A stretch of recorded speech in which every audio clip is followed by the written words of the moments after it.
So I've spent $600 on Wuthering Waves since its release on May 22nd, 2024. $600.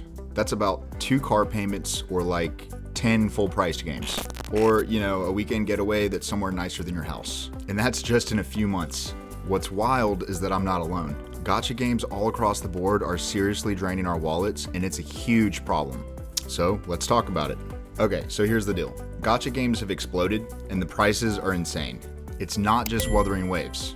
This is true for Genshin Impact, Honkai Star Rail, Zenless Zone Zero, Fate Grand Order, you name it. Hoyoverse alone has 5 new gacha games in development, and that's just a single company. It's bad enough playing just one of these games, but a lot of people, myself included, play multiple, and it adds up fast. Even as a low spender or free to play, you're missing out on characters and weapons. And let's all be real, that sucks. What's crazy to me is how saturated the market is. You'd think that with so many games out, they'd start competing with each other by lowering the prices, right? But nope. Every single game uses the same overpriced models for in-game currencies, and it makes absolutely no sense. Well, it makes sense for them, I guess, because they're making tons of money, but for us, it makes no sense. In a normal type of market, companies compete for your money by giving you better deals. But gacha games, it's like they all just wink at each other and charge us insane amounts of money without batting an eye.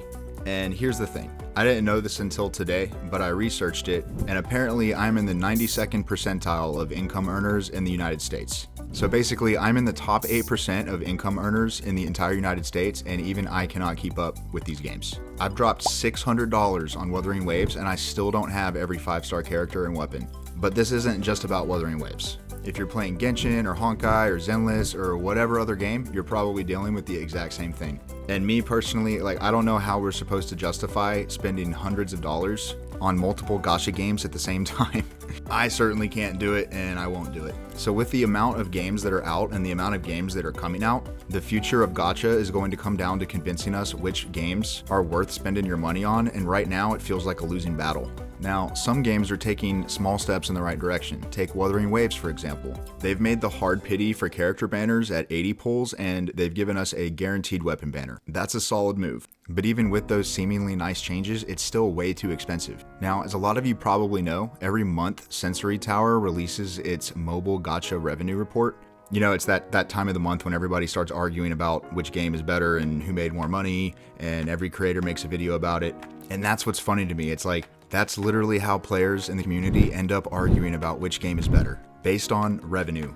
Wait, hold up a second. So we're all literally arguing about which game bamboozled us into spending absurd amounts of money. In my opinion, that's not really even a measure of quality anymore. It's a measure of who's willing to blow their savings on a character that's going to be good for 3 weeks until the next banner comes out, and then you're chasing that one.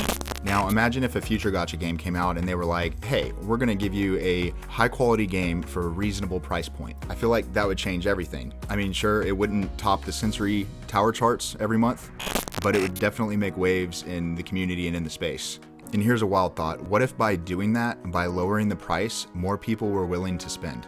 It's basic economics. A larger pool of players, smaller payments, larger overall revenue. For me personally, this has somewhat worked on Wuthering Waves already.